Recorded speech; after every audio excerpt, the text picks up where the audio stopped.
말씀은 신명기서 22장 9절로 12절까지 말씀을 통해 그리스도인의 생존 전략이라는 제목으로 말씀의 은혜를 나누도록 하겠습니다.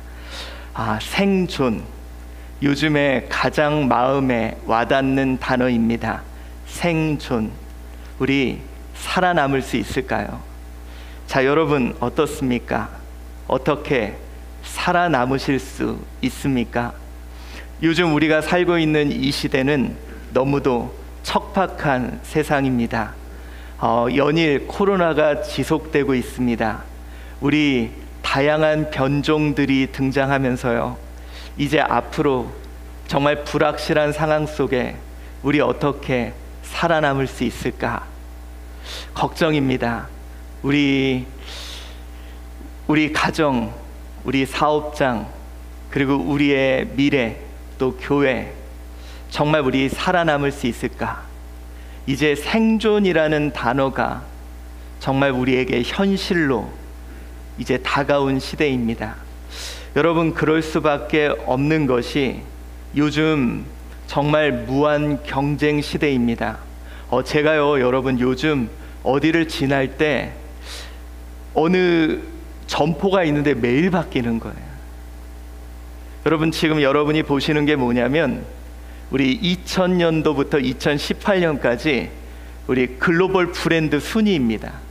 여러분, 이 순위들을 보면 막 계속 바뀌어요. 이제 순위가 막 1위 했던 게 밑으로 내려가고요, 뭐 금세 바뀝니다. 여러분 보세요. 몇 년 만에 애플이 이만큼 올라오고요, 막 2등 했던 게 1등 했던 게 막 내려갑니다. 불과 몇 년 만에 순위가 막 바뀌고 10위 안에 있던 게 사라지고, 우리 삼성 저 밑에서 등장해서 어느새 여기까지 안 보였던 게 올라왔죠. 자, 여러분 잘 안 와닿는다면 이게 2000년이고요 처음, 이게 지금입니다. 불과 18년 동안 너무도 많이 달라졌어요. 언제 없어질지 모르고 언제 새로 생길지 모릅니다. 아마 여러분 주변에도 많이 보셨을 거예요. 가게가 매일 바뀝니다. 점포가 매일 바뀌어요. 걱정입니다. 살아남을 수 있을까? 직장에서도 여러분 걱정일 거예요. 여기서 잘리면 나 또 어디로 가야 되나? 그럼 우리 아이 학원비는 어떡하지? 우리 아이 등록금은 어떡하지? 그래도 아이들이나 졸업시킨 분들은 그래도 조금은 다행이실 겁니다. 그런 분들은 또 걱정이죠. 아파트 대출금은 어떻게 갚아야 되나? 생존할 수 있을까? 요즘 시대가 정말 생존에 대한, 정말 그쵸 여러분, 그동안에는 생존에 대한 걱정을 안 했던 시대였는데 이제는 생존에 대한 걱정을 하는 시대가 되었습니다. 그래서 많은 사람들이 어떻게 우리 살아남을 수 있을까, 이 방법을 연구하고 고민을 하는 시대가 됐는데, 이렇게 긴 시대에 사람들이 어떻게 살아남았나 이렇게 살펴보았더니 그 결과 살아남은 사람들의 특징을 보니 융합해야 경쟁에서 살아남을 수 있었다라는 거예요. 그게 뭐냐? 예전에 내 모습만을 갖고는 살아남을 수가 없고, 다른 거랑 계속 섞이고, 다른 거랑 계속 혼합하고, 다른 거랑 계속 연합해야 내가 살아남을 수 있었다는 거예요. 그러니까 여러분, 코카콜라 하나 갖고는 살아남을 수 없었다는 거예요. 요즘 그래서 이 시대를 가리켜 흔히 융합의 시대, 통섭의 시대라고 합니다. 모든 것을 혼합하고 모든 것을 섞어야 된다는 거죠. 그러다 보니 여러분이 생각하는 애플이 아니에요. 예전에 애플은 뭐 만드는 회사였습니까? 컴퓨터 만드는 회사였죠. 근데 여러분, 요즘은요, 애플이 컴퓨터 만드는 회사가 아니에요. 요즘엔 애플이요, 뭐 자동차도 만들겠다 그러고요.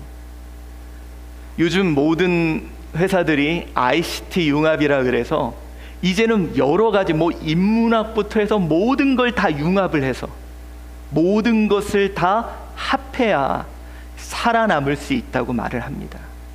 특별히 이제 구글 같은 회사도요, 여러분 예전에는 구글이라는 회사가 검색하는 이제 그런 회사라고 생각했는데 이제는 구글이 검색하는 회사 아니라니까요. 모든 걸 다 갖다 붙여서 융합해서 그래야 살아남을 수 있는 회사입니다.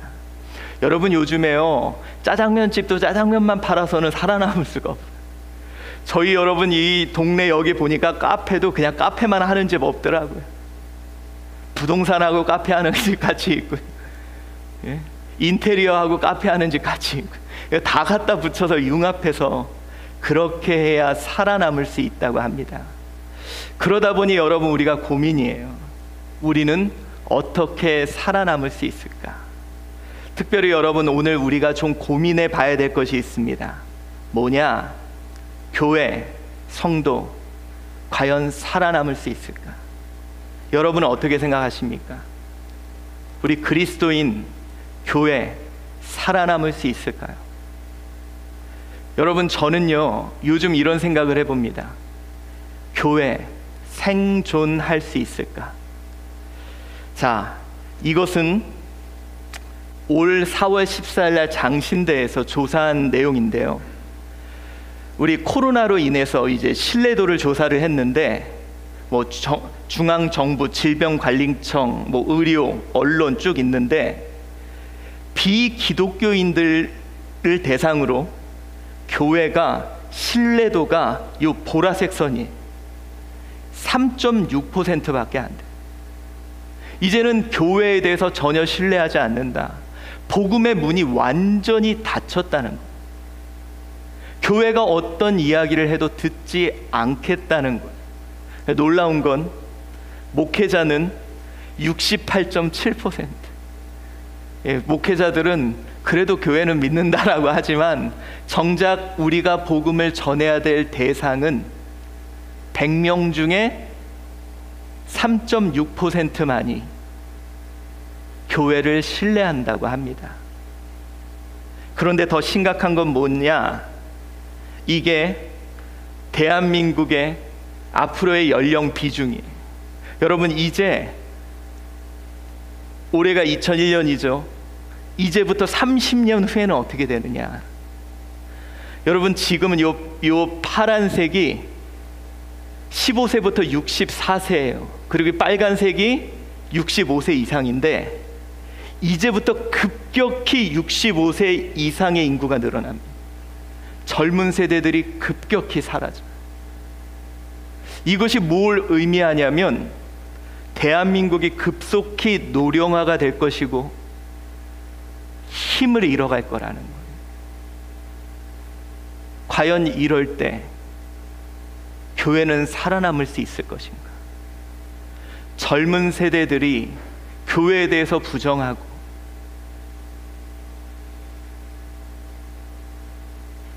이 나라가 점점 노령화되면서 힘을 잃어갈 때 우리 교회는 생존할 수 있을까? 정말 여러분 심각한 문제. 과연 우리 그리스도인으로서 우리는 이 세상에서 경쟁력을 갖고 살아남을 수 있을까? 여러분 생존에 대한 문제를 우리는 심각하게 고민해 봐야 될 상황이 되었다는 거예요. 여러분 한주교회가 30년 후에 남아 있을까요? 여러분의 가정이 30년 후에도 가정 예배를 드리는 가정으로 그렇게 남아 있을까요? 내가 그리스도인으로서 신앙을 지키며 살아갈 수 있을까요? 이제는 생존에 대한 문제를 심각하게 고민해 봐야 될 시기라는 거예요. 그래서 여러분들 세상에서는 우리 교회들에 대해서 많은 조언을 합니다. 여러분 요즘 아시죠? 교회 내에서 방법을 찾는 게 아니라요, 세상에서 교회에게 많은 조언들을 해줘요. 그래서 대표적으로 하는 조언들이 뭐냐? 대부분 이겁니다. 너희들 세상과 융합해야지 살 수 있다. 교회요, 너희들이 지금 세상과 융합해야 살 수 있다. 교회 모습이 바뀌어야 된다. 지금 너희들 너무 외골수다. 그러니 교회가 더 세상과 융합이 필요하다. 교회 너희들 색깔을 좀 지우고 좀 세상과 조금 더 융합하고 좀 세상과 좀 화합하고 이런 모습이 필요하다고 끊임없이 이야기를 합니다. 저도 여러분들 일면 동의합니다. 세상과 소통하는 기술이 너무도 부족했던 것은 사실이에요. 세상과 대화하는 기술이 너무도 부족했던 것이 사실입니다. 그러는 가운데 우리는 고민해 봅니다. 과연 교회가 생존할 수 있는 경쟁력이 무엇인가? 지금 전 세계는 융합을 통해서 이것저것 융합을 해가지고 경쟁력을 키워가는데 과연 교회도 융합을 통해 살아남을 수 있을 것인가? 여러분, 진짜 우리 생존을 위해, 내가 그리스도인으로서 생존을 위해 고민해 봐야 될 시기라는 거죠. 그러는 가운데 우리는 마태복음 5장 13절의 말씀을 기억해야 될 줄 믿습니다. 우리 한번 읽어봅시다. 시작. 너희는 세상의 소금이니 소금이 만일 그 맛을 잃으면 무엇으로 짜게 하리요? 후에는 아무 쓸데없어 다만 밖에 버려져 사람에게 밟힐 뿐이니라. 아멘. 저는 여러분 요즘 이런 생각을 해요. 왜 이렇게 교회가 밟히고 있을까? 우리가 융합을 안 해서? 세상과 더 친해지지 않아서? 어쩌면 우리가 그 맛을 잃어버린 건 아닐까? 자, 그렇다면 여러분, 우리 오늘 신명기 22장 9절로 12절까지 말씀, 이 말씀의 의미가 무엇인지 우리가 오늘 이 말씀의 뜻을 한 번 더 깊이 생각해 봅시다. 여러분, 오늘 이 말씀은 우리가 모두 다 알다시피 이제 모세가 너희가 이제는 하나님이 약속하신 젖과 꿀이 흐르는 땅에 들어가거든 이렇게 살아라 라고 말을 해요. 특별히 오늘 본문의 말씀은 의식주, 바로 그들의 생계와 관련된 아주 중요한 일을 다루는데, 근데 좀 특이한 일들을 말씀을 하고 계십니다. 여러분, 생계예요. 의식주. 그럼 여러분, 우리는 대부분 하나님이 어떤 말씀을 하셔야 돼요? 잘 먹고 잘 입고 잘 사는 법을 말씀해 줘야지 좋은 거 아닙니까? 그런데 약간 이상한 말씀을 주고 계십니다. 우리 한번 9절 말씀 살펴보도록 하겠습니다. 시작. 내 포도원에 두 종자를 섞어 뿌리지 말라. 그리하면 내가 뿌린 씨의 열매와 포도원의 소산을 다 빼앗길까 하노라. 아멘. 자, 여러분, 오늘 본문에서 이런 얘기를 하세요. 내 포도원의 두 종자를 섞어 뿌리지 말라. 자, 여러분, 섞어 뿌리지 말라. 예. 이것을 이제 섞어 뿌리지 말라. 여러분, 이것을 단순하게 이제 사람들이 여러 가지 이야기들을 해요. 두 종자를 섞어 뿌리지 마라. 이렇게 잘하면 그늘이 생기고 이런 거 얘기하는데, 근데 여러분, 이것이 당시에 있던 농사법이에요. 애굽에도 있었고 아랍에도 있는 이방에서 당연히 있던 농사법들. 여러분, 지금도 여러 가지 가장 효율적이고 효과적인 농사법들이 있죠. 그 당시에는 지금에는 이렇게 유전자 조작으로 더 효과적인 농사법을 개발할 수 없기에 당시에는 여러 가지 종자들을 이렇게 섞어서 더 효과적으로, 더 생산적으로 하는 농사법들이 당시에 있었고, 그런 농사법이에요. 근데 오늘 하나님은 조금 더 효과적인 방법, 조금 더 효율적인 방법이 있음에도 불구하고 그런 방법을 하지 말라고 얘기를 합니다. 이상하죠? 그런데 여러분들, 우리는 그 이유를 오늘 본문에서 찾을 수 있어요. 그러니까 여러분, 오늘 본문이 좀 이상한 게 그거예요. 많은 사람들은 다른 여러 가지 이유를 붙이는데, 자, 이겁니다. 포도원에 두 종자를 섞지 마라. 첫 번째. 그 두 번째가 뭐냐면, 소와 나귀를 함께 이 멍에를 메고 농사를 지을 때 밭갈 때 같이 하지 마라. 근데 여러분들, 이것도 이미 아랍에서 지금도 쓰고 있는 방법이에요. 이것도 상당히 효율적인 농사법인데 이것도 하지 말라. 그리고 양과 배실로 섞어 짠 옷, 그것도 섞어 짜지 마라. 이것도 애굽에서 직조법으로 쓰고 있는 건데 이것도 하지 말라는 거예요. 이미 당시에 효율적으로 사용하고 있던 농사법을 사용하지 말라고 하시는 이유가 뭘까? 자, 여러분, 특이합니다. 그런데 우리는 그 이유를 여기서 찾을 수 있습니다. 오늘 본문의 말씀에서 다 빼앗길까 하노라 라는 이 단어가 어떤 단어냐면 이 펜티끄다시, 이 단어가 뭐냐면 그 열매가 거룩해지지 않게 될까 하노라 라는 뜻이에요. 이 거룩이라는 단어가 쓰였습니다. 이 거룩이 뭡니까? 바로 그것을 하나님이 받으실 거룩을 상실할 수 있다는 그런 의미로 쓰였다는 거예요. 여러분, 다시 말해서 뭐냐? 효율적으로 많은 생산은 나올 수도 있다는 거예요. 그것이 더 너희에게 유리할 수도 있다는 거예요.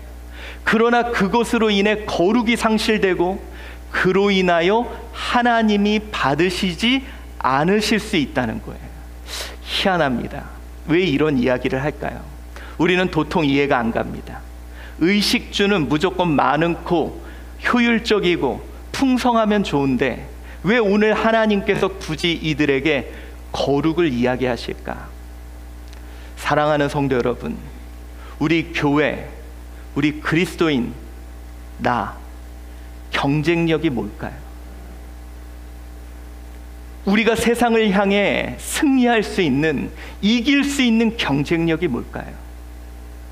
여러분, 우리 생존을 걱정해야 될 이 시기에 그 경쟁력이 회복되어야 할 줄 믿습니다.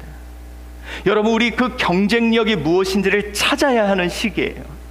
모두가 지금 경쟁력이 뭔지를 찾고 있는 이 시대에 우리 교회의 경쟁력, 그리스도인인 나의 경쟁력을 찾아야 합니다. 그렇다면 여러분, 우리는 오늘 이 말씀에 집중해야 돼요. 오늘 우리 한번 생각해 봅시다. 먼저 우리가 생각해야 될 것이 이겁니다. 그리스도인, 정말 세상과 융합하는 것이 맞는가?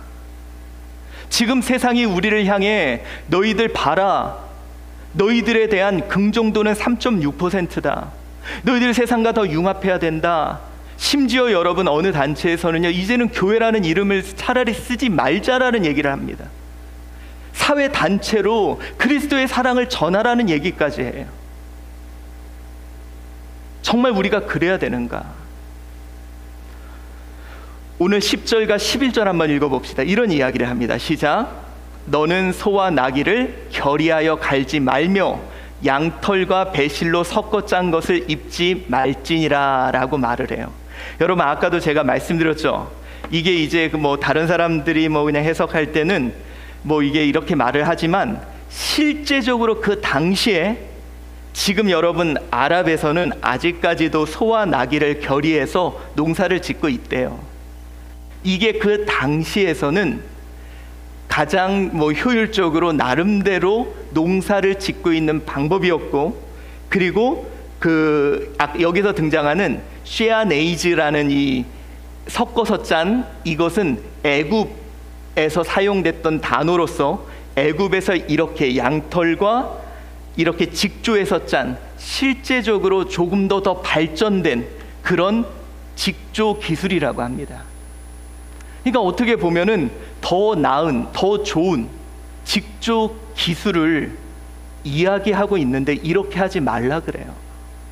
여러분, 우리가 봤을 땐 더 효율적이고 효과적이고 더 풍성하고 더 좋은 삶임에도 불구하고 너희 그리스도인, 너희 하나님의 백성은 그렇게 하지 말래요. 참 여러분, 이게 답답합니다.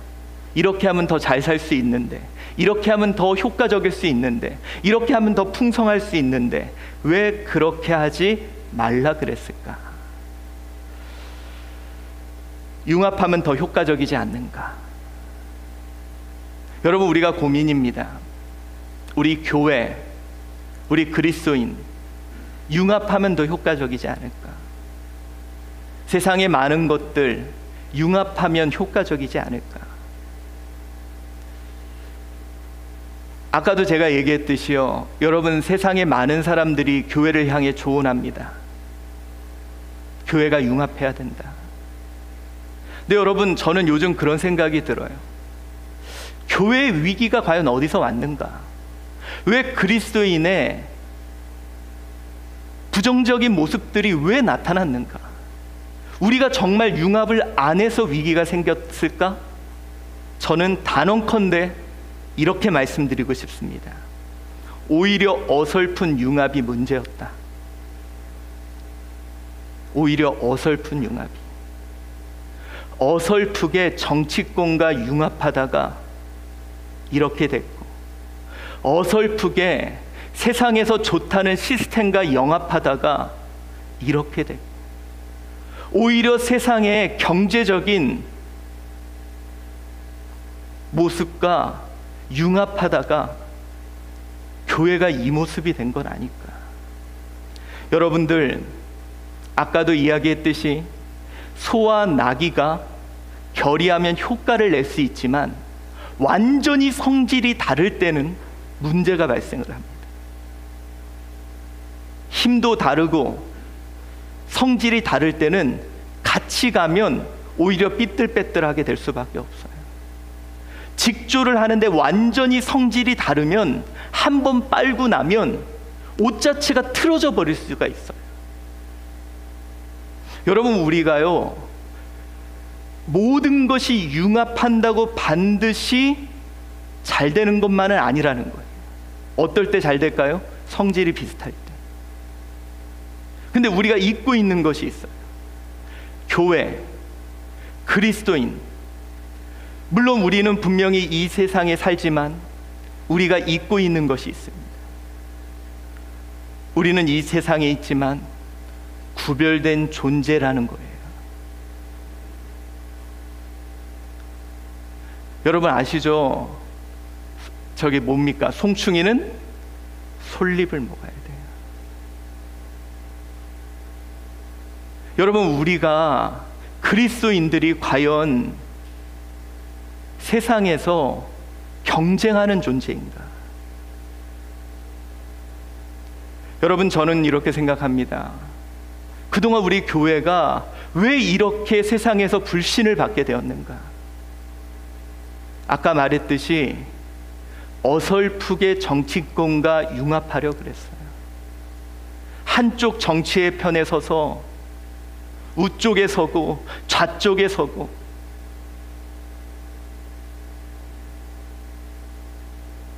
그렇게 융합하다 보니 오히려 교회가 세상에 빛이 안 되고 소금이 되지 않았어요.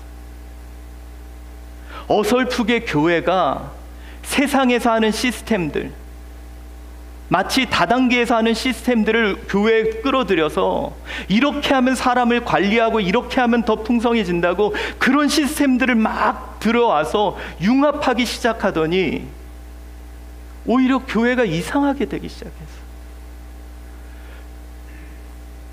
오히려 교회가 세상의 어떤 물질적인 가치관들을 막 들어와서 융합하기 시작하더니 교회가 이상하기 시작했어요.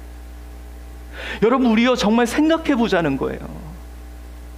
정말 교회가 세상과 융합을 안 해서 그래서 사람들에게 배척받고 있냐? 아니라는 거예요. 여러분, 우리가 착각하고 있다는 거예요. 오히려 어설픈 융합이 우리를 스스로 무너지게 만들었다는 거예요. 우리가 잊고 있는 것이 있습니다. 우리는 소와 소가 아니라는 거예요. 양털과 양털이 아니라는 거예요. 우리는 성질이 전혀 다른 사람들이라는 거. 성경은 우리에게 이렇게 이야기합니다. 레위기 20장 26절 말씀 봉독해 봅시다. 시작. 너희는 나에게 거룩할지어다. 이는 나 여호와가 거룩하고 내가 또 너희를 나의 소유로 삼으려고 너희를 만민 중에서 구별하였음이니라. 여러분, 성경은 우리에게 분명히 말합니다. 우리가 융합할 대상은 딱 하나밖에 없다는 거예요. 누구요? 하나님. 너희가 융합할 대상은 하나님밖에 없다. 그래서 만민하고 어떻게? 구별했다. 여러분, 우리는 성질이 다르다는 거예요. 마치 물과 기름처럼 융합할래야 할래야 불가능하다는 거예요. 그런데 어설프게 융합하려 그러니 소금이 맛을 잃어서 우스워져서 땅에 밟힐 뿐이라는 거예요. 교회가 정치권이나 기웃기웃하니까 우스워졌습니다. 교회가 세상의 프로그램들 다 갖다 쓰니까 우스워졌습니다. 교회가 세상에서 추구하는 물질적인 가치관 쫓으니까 우스워졌습니다. 어느덧 세상에서 밟히는 존재가 됐고, 여러분, 그리스도인들 예전에는 세상에서 우러러 봤는데 이제는 조롱거리가 됐습니다. 어설프게 융합하다 보니까. 그래서 오늘 우리에게 말씀하는 게 바로 그겁니다. 그리스도인 세상과 구별되라. 여러분, 이 말씀이 뭔지 아세요? 여러분, 이거 오해하지 마세요. 너희는 세상에서 융합해서 영향력을 발휘하는 자들이 아닌 이 세상에서 빛과 소금이 되는 자들이라는 거예요. 자, 여러분, 신명기 22장 12절에 이렇게 말씀합니다. 한번 읽어봅시다. 시작. 너희는 너희가 입는 겉옷에 내 귀에 술을 만들지니라. 여러분, 이게 뭐냐면 우리가 입는 겉옷에 술을 만들래요. 이게 뭐냐면 이겁니다. 유대인들은요, 이게 이렇게 만들어서, 지금도 유대인들은 겉옷에 이렇게 술을 만들어서, 이걸 찌찌트라 그러는데 이걸 만들어 가지고 지금도 그걸 만들어 입고 다녀요. 이게 특징이 뭔지 아세요? 가나안인 사마리아인들은 이게 없어요. 근데 이렇게, 여러분, 만약에 외국 갔는데 누가 저러고 입고 다녀, 그럼 저거 누구예요? 유대인들이에요. 저것만 봐도 유대인인지 알아요. 찌찌트 저거 달고 다니면 유대인입니다. 저 사람들은 유대인이에요. 저것만 봐도 드러났어요. 감추지 않았어요. 융합돼서 섞이지 않았어요. 그들은 드러나 보였어요. 그런데 여러분, 어느새 우리 그리스도인들이 익명성 속에 숨어 들어갔습니다. 여러분 보세요. 우리 그리스도인들 익명성 속에 숨어 들어갑니다. 어느새 큰 교회 뒷자리에 왔다 갔다 하고, 나 교회 다니는 거 숨기고, 자기를 숨기고 드러내지 않아요. 그런데 여러분, 원래 그리스도인들은 구별돼서 드러나 보였습니다. 모든 사람 앞에 그리스도인임을 드러내 보였어요. 여러분, 드러내 보이면 어떻게 되는지 아세요? 내가 그리스도인답게 살아갔습니다. 남들 앞에 그리스도인으로서 당당하게 살아갔어요. 여러분, 예전에 우리 어렸을 때 동네에 보세요. 교회 다니는 사람은 달랐습니다. 누가 봐도 저 사람은 교회 다니는 사람인지 다 알았어요. 근데 요즘엔 다 숨겨요. 여러분, 우리의 경쟁력은 뭔지 아세요? 달랐어요. 구별됐어요. 드러나 보였어요. 그리고 그들에게 섞여서 융합해서 경쟁해서 드러난 게 아니라, 마태복음 5장 13절 14절에 말씀드렸잖아요. 우리 한번 읽어봅시다. 시작. 너희는 세상의 소금이니 너희는 세상의 빛이라. 여러분, 그리스도인들의 역할이 이거였습니다. 자, 여러분 보세요. 물론 옆에서 위로할 사람이 필요할 때가 있습니다.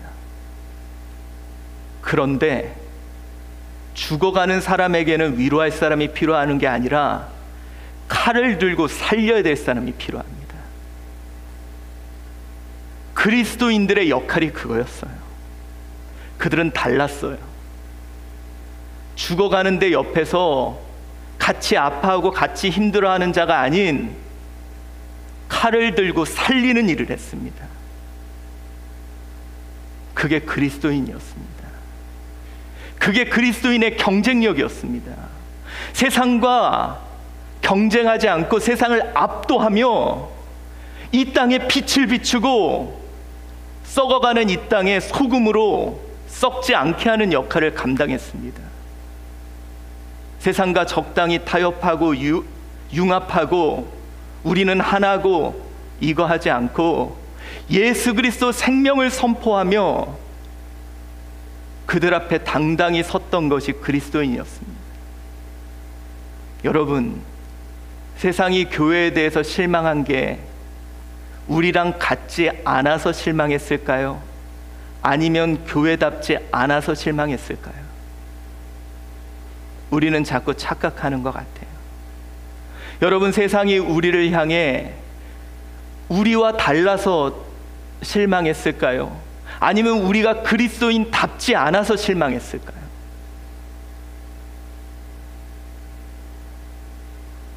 우리는 자꾸 착각합니다. 우리가 그들과 더 융합하고 우리가 그들과 더 닮아가고. 아니요, 여러분, 그거 멋없어요. 그리스도인의 힘은, 교회의 힘은 거기에 없었습니다. 우리 다시 교회는 교회다워야 합니다. 그리스도인은 그리스도인다워야 합니다.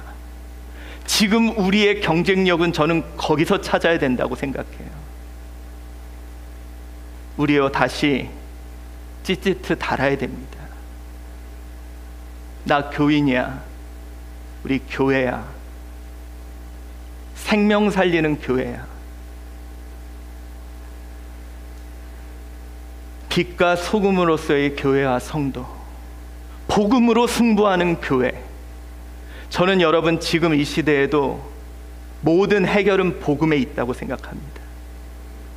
말씀으로 다시 모두가 생존을 걱정하는 이 시대에 다시 말씀이 그들을 살린다고 생각합니다. 여러분, 이런 일이 있었습니다. 이제 포로들이 끌려갔습니다. 그리고 그곳에서 그들을 동화시키려고 했어요. 융합시키려고 했습니다. 그럴 때 다니엘이라는 사람이 이렇게 이야기를 합니다. 우리 봉독해 봅시다. 시작. 다니엘은 뜻을 정하여 왕의 음식과 그가 마시는 포도주로 자기를 더럽히지 아니하리라 하고 자기를 더럽히지 아니하도록 환관장에게 구하니. 오늘 다니엘은 말합니다. 자기를 더럽히지 아니하겠다. 나의 경쟁력은 거기에서 나오지 않는다. 내가 그들과 융합함으로 그들과 경쟁해서 이기는 조금 더 난 사람으로 나는 경쟁하지 않겠다. 나는 하나님의 자녀로서 오히려 압도하겠다. 여러분, 이 다니엘이 내 왕에 결쳐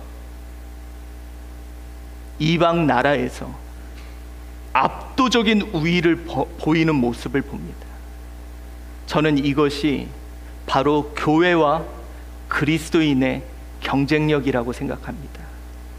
여러분, 우리요, 저는 솔직히 심각하게 교회의 생존에 대해서 고민합니다. 지금도 수많은 교회가 문을 닫고 있습니다. 수많은 그리스도인들이 신앙을 버리고 떠나고 있는 시대입니다. 우리의 교회, 그리스도인 과연 살아남을 수 있을까? 우리 가정이 신앙의 가정으로 살아남을 수 있을까? 어떻게 해야 되지? 그렇다면 여러분, 오늘 말씀을 기억합시다. 섞지 마라. 넌 종류가 다르다. 물론 세상은 섞어서 융합해야 살아남을 수 있는 시대지만 너는 처음부터 나랑 섞으려고 만든 존재야. 그러니 너는 나랑 섞자. 그리고 한번 너다워봐. 진짜 교회다워봐. 진짜 그리스도인다워봐. 그러면 이 캄캄한 세상에 빛을 비추는 빛이 될 거야. 이 썩어가는 이 세상을 썩지 않게 하는 소금이 될 거야. 이게 너의 경쟁력이야. 그리스도인은요, 그리스도인다워야 돼요.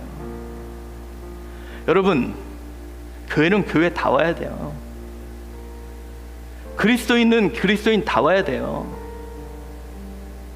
여러분, 원래 교회가 멋지지 않았습니까? 모두가 죽을 때 무슨 소리야, 우리 살 수 있어 라고 외쳤던 게 교회입니다. 예수님 부활하셨잖아. 우리 살 수 있어. 예수만 믿으면 가능해. 예수 생명이야 라고 세상에 외쳤던 게 교회 아닙니까? 대한민국 일제 치하에서 초토화되고 전쟁에서 폐허됐을 때도 예수 생명 외쳤던 게 우리 교회 아닙니까? 그래서 교회가 멋있었던 거예요. 그게 교회의 힘이었고, 교회는 교회다워야 돼요. 그리스도인들은 그리스도인다워야 돼요. 그게 바로 교회의 경쟁력이고 생존 전략임을 믿습니다. 여러분, 우리 가정이 살 수 있는 생존 전략이기도 하고요. 그리스도인 가정답게 삽시다. 성도답게 삽시다. 지금은 그 다움이 필요한 시대입니다. 나라는 존재, 누구인지 깨닫고 오늘 그리스도인들의 생존 전략을 깨닫는 저와 여러분 되시기를 축원합니다. 기도하겠습니다. 사랑이 많으신 하나님,